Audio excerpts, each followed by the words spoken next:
सबसे पहला सवाल आरपी सिंह साहब आपसे। एक मुद्दा एक तरीके से कल खत्म हुआ, एक आंदोलन खत्म हुआ, मगर मुद्दे तो अंतहीन हैं। बहुत सारे मुद्दे आए आएंगे, जिसमें राम मंदिर में दान चोरी का मामला भी है और भी बहुत सारे मुद्दे हैं।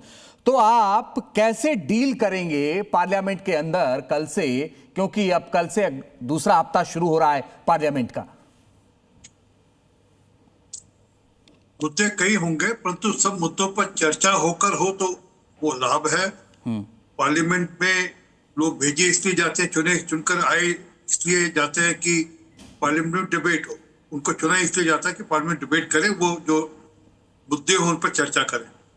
और अपेक्षा करते हैं कि खास कर ये जो छात्रों का आंदोलन अब समाप्त हुआ है और इन्होंने जो अपने मुद्दे रखे हैं और उस पर कल एक बिल भी पार्लियामेंट में आना है, उस पर अपेक्षा करते हैं कि विपक्ष उसमें भागीदारी करेगा और भागीदारी कर उसमें जो सुझाव अपने हो वो दे सकेगा। जो सरकार ने तो ऑलरेडी जो एक्शन लेने से लिए, अपनी तरफ से एनटीए के जो अधिकारी से उनको निलंबित किया, जहाँ फास्ट ट्रैक कोर्ट के अंदर लेकर आए, वो सब सरकार ने जो अपनी तरफ से एक्शनेबल चीजें करी।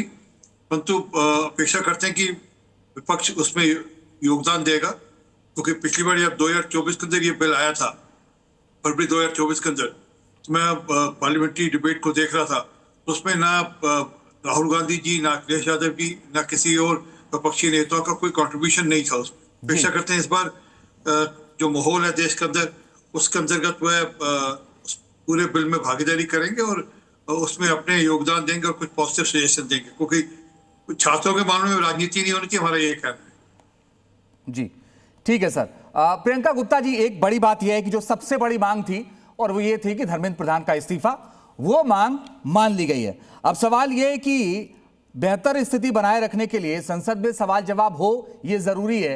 तो आप ये बताइए कि सवाल जवाब पार्लियामेंट में ही तलाशेंगे ना आप? कल से तो कोई गतिरोध नहीं होना चाहिए।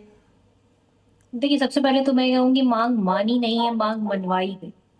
और ये मांग मनवाई गई है और उन्हें घुटनों पर लाया गया। और हकीकत ये है कि आज भी वो सवाल वहीं पर खड़ा हुआ है कि आखिर ये पैलेट गन के इस्तेमाल के लिए किसने कहा।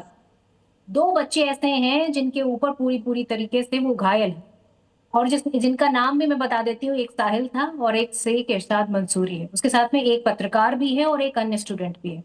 तो सवाल ये है कि आज जवाब क्यों नहीं दे रही है भारतीय जनता पार्टी? लगातार ये कहती आई कि जिस तरीके से उपद्रवी, आज भी मैं सुन रही थी कई लोग उपद्रवी कह रहे थे, और मुझे लगता है कि चुल्लू भर पानी में डूब मरना चाहिए जो आज भी उन्हें उपद्रवी कह रहे हैं।